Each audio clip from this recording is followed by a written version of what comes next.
दरवाज़ा खटखटाने पर दरवाजे का एक पल्ला खुल गया। खुले हुए पल्ले को पकड़कर घर के भीतर से ही एक वृद्ध ने झांक कर मुझे देखा। मैंने पूछा, क्या यह रतन जी का मकान है? वृद्ध ने कहा, हाँ, मैं ही रतन सिंह हूँ। उन्होंने भीतर आने का इशारा किया। उनकी स्नेह भरी आवाज़ सुनकर मैं अंदर आया। कमरे में एक और पेड़ का कटा हुआ हिस्सा रखा था।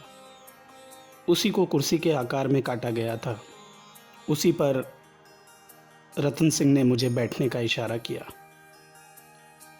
अंदर न जाने क्यों सीलन भरी बदबू फैली हुई थी। दरवाज़ा खुला ही रहने दिया। रतन जी ने भी कोई आपत्ति नहीं की।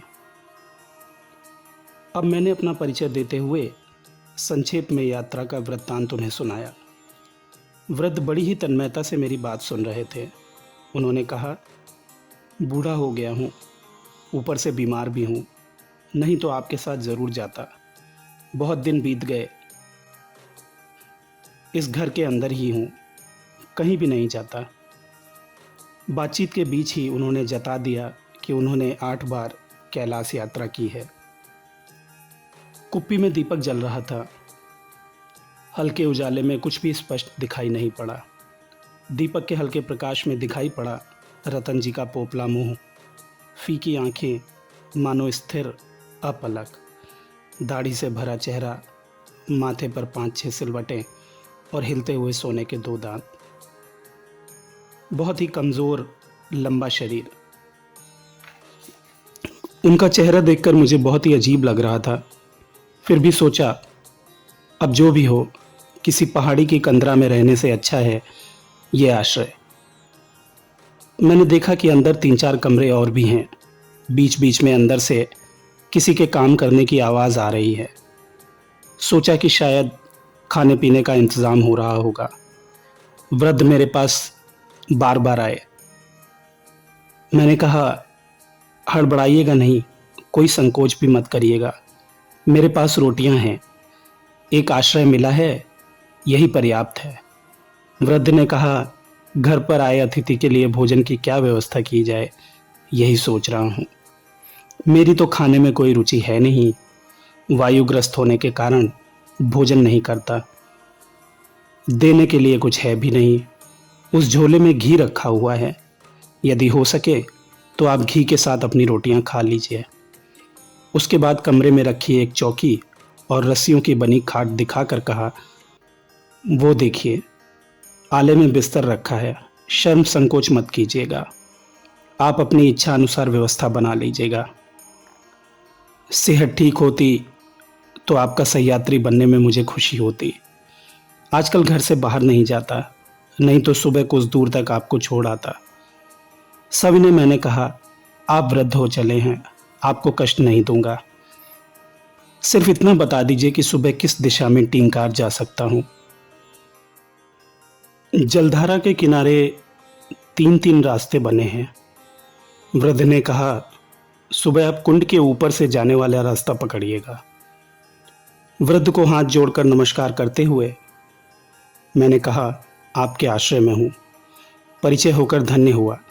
भोर का उजाला फैलते ही मैं निकल पड़ूंगा। अब मैंने उनके नाती जुगत सिंह रायपा द्वारा प्रदत्त जैकेट सौंपी। रतन जी ने दोनों हाथ बढ़ाकर उसे ले लिया।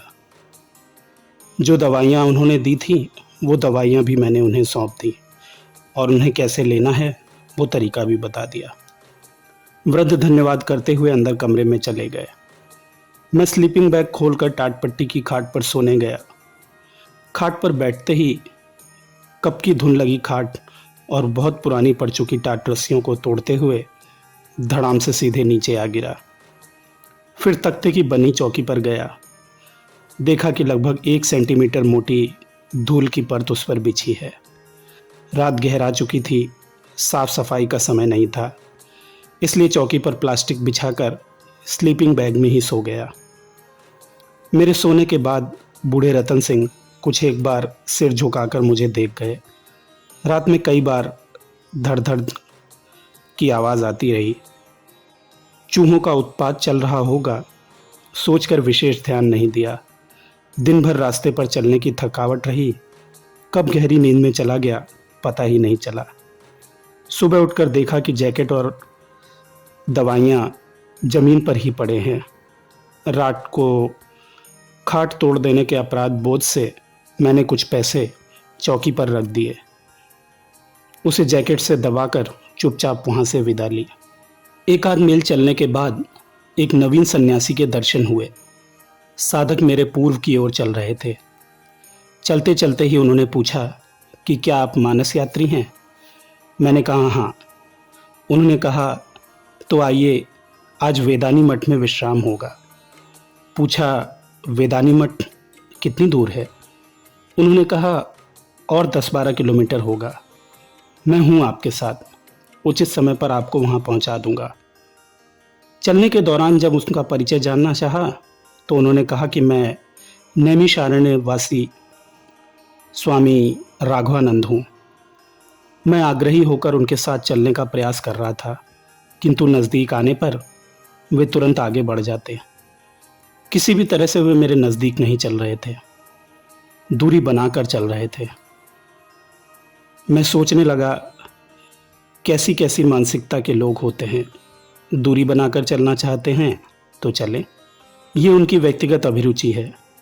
मैंने भी उनके नज़दीक से चलने की इच्छा अभिव्यक्ति नहीं होने दी, इसलिए मैं भी निरंतर राघवानंद के साथ दूरी बनाकर आगे पीछे चल रहा था। ढलती सांझ के अंधेरे में वेदानी मठ पहुंचा। वेदानी मठ के फाटक को दिखाने के बाद सन्यासी संध्या के अंधेरे में अदृश्य हो गए। कहाँ गए समझ में नहीं आया। मुझे लगा शायद आसपास कहीं उनकी कुटिया होगी। मठ के अंदर उस समय राग बिहाग का गायन चल रहा था। अब गायन बंद हुआ।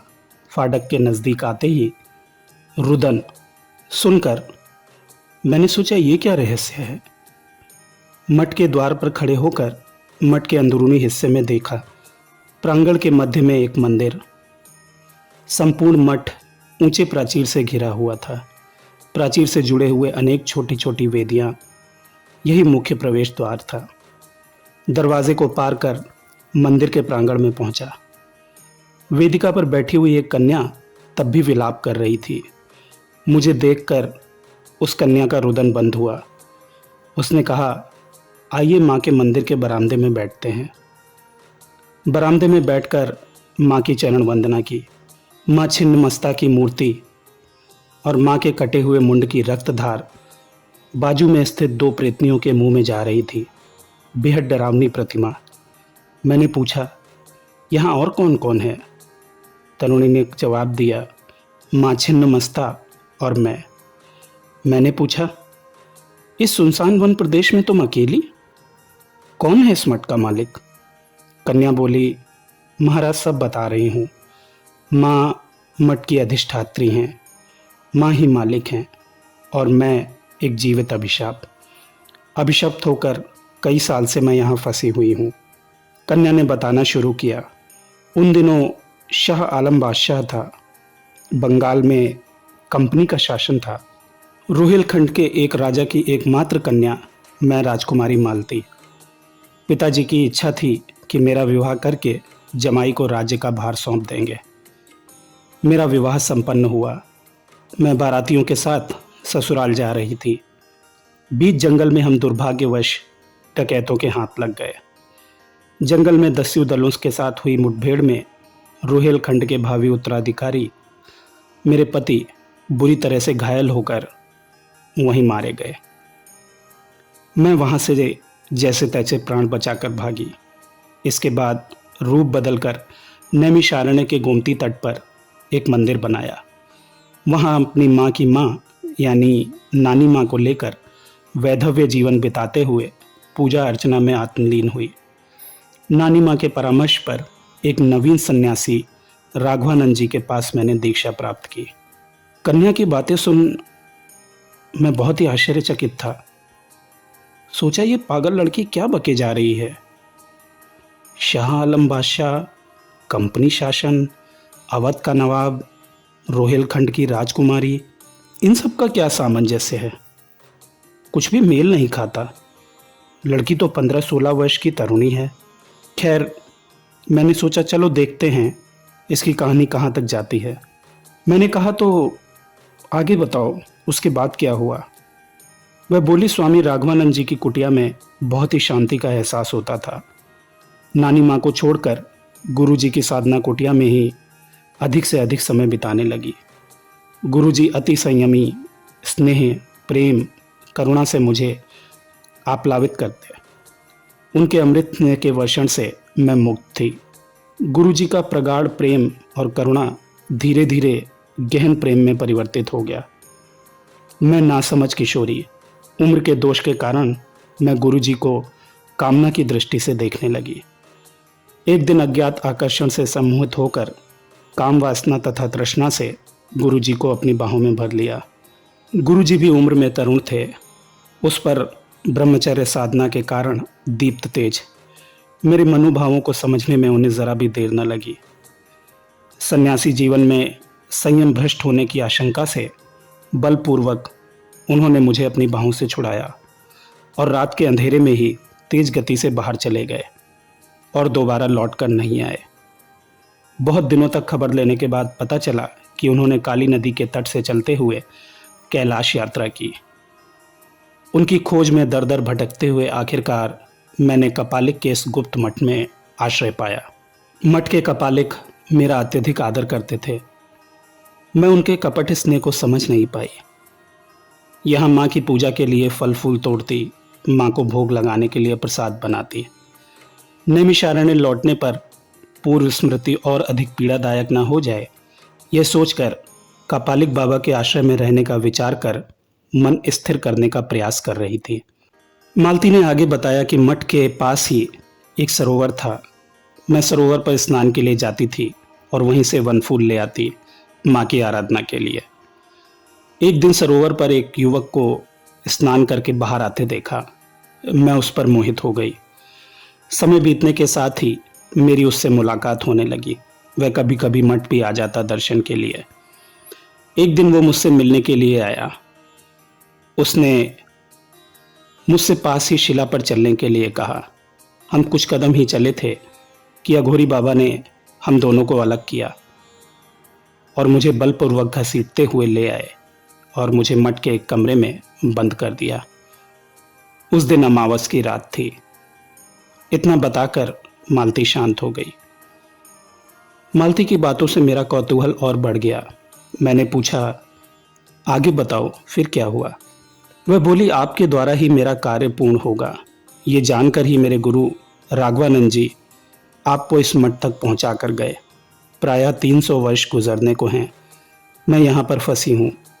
कुछ देर बाद ही दिखाऊंगी स्मृति में धुंधली हो चुकी वह घटना। देखने पर समझेंगे कि मैं क्यों फंसी हूँ महाराज। आपके साथ 2 अशरीरी आत्माएं और चल रही हैं। मैं उनकी तरह आपकी सहयात्री नहीं बनूंगी। आप भयभीत ना होइएगा। ये देखिए, पास ही मेरी समाधि है। इस समाधिस्थ स्थान की एक मुट्ठी मिट्टी मानस सरोवर के जल में विसर्जित करने पर मैं अपने प्रेत शरीर से मुक्त हो जाऊंगी। मैं तो स्तंभित। क्या कह रही है ये तरुणी मालती? मैं तो एक नवयुवना को देख रहा हूँ। मैंने कहा, मेरे सामने तुम बैठी हुई हो। तुमने गीत गाया, कहानी सुनाई। किसने कहा कि तुम प्रेत योनि में हो? हाथ जोड़कर मालती बोली, विश्वास कीजिए महाराज, प्रायः 300 सालों से इसी मठ में कैद हूँ। आप बताइए, क्या मेरी समाधि स्थान की एक मुट्ठी मिट्टी मानस तीर्थ ले जाएंगे? अत्यंत दयालुता के साथ मैंने कहा, देखो, सहयोग से यदि तुम्हारा उपकार होता है और इसमें मेरा कोई अनिष्ट नहीं, तो मैं वचन देता हूँ, भरोसा रखो। मैं सन्यासी हूँ, सभी मेरे आत्मीय जन हैं। मेरा सामान्य सा कार्य तुम्हारे हृदय आत्मा को शीतलता पहुँचाता है, तो ये मेरे लिए अत्यंत महत्वपूर्ण होगा। अब शेष बातें बताओ, उसके बाद क्या हुआ? अचानक मंदिर के पास झंझनाहट का शब्द होने से मेरी दृष्टि बलिवेदी की ओर घूम गई। देखता हूँ एक भयंकर कपालिक को, ललाट पर उसके रक्त सा लाल तिलक, घूरती हुई दोनों आंखें, गले में डोलती हुई रुद्राक्ष की मालाएं। वह एक डरी हुई कन्या को बलपूर्वक खींचते खींचते ला रहा है। तरुणी के बाल बिखरे हुए हैं, और डर से फटी हुई, आंसुओं से भरी हुई आंखें। युवती के दोनों हाथ पीछे की ओर बंधे हुए थे। अघोरी कपालिक ने एक खड्ग उठाकर उसकी धार के पैनेपन को देखा। पहले धीरे से उसे युवती के माथे से लगाया और दूसरी बार में खड्ग के एक ही वार से उसके सिर को धड़ से अलग कर दिया। नवकन्या का कटा हुआ सर दूर जा गिरा। ठीक इसी समय एक बलिष्ठ युवक ने आंधी के वेग से पीछे से आकर कपालिक के सिर पर तलवार से वार करते हुए उसके धड़ को अलग कर दिया। बलि दी गई युवती कोई और नहीं, राजकुमारी मालती थी और बलिष्ठ नवयुवक मालती का प्रेमी। मंदिर के प्रांगण में ही मालती का खंडित शरीर समाधिस्थ हुआ। इस विभत्स और हृदय विदारक दृश्य को देखकर मैं बेहोश अवस्था में मंदिर के चबूतरे पर पड़ा रहा। रात भर चेतना लुप्त रही। कब सुबह हुई, होश ही नहीं रहा। सुबह भेड़ बकरियों का एक झुंड ऊपर आया।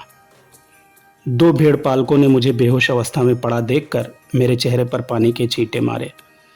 जब होश आया तो देखा मंदिर मठ का कोई भी नामो निशान नहीं है। कहाँ मठ, कहाँ मंदिर।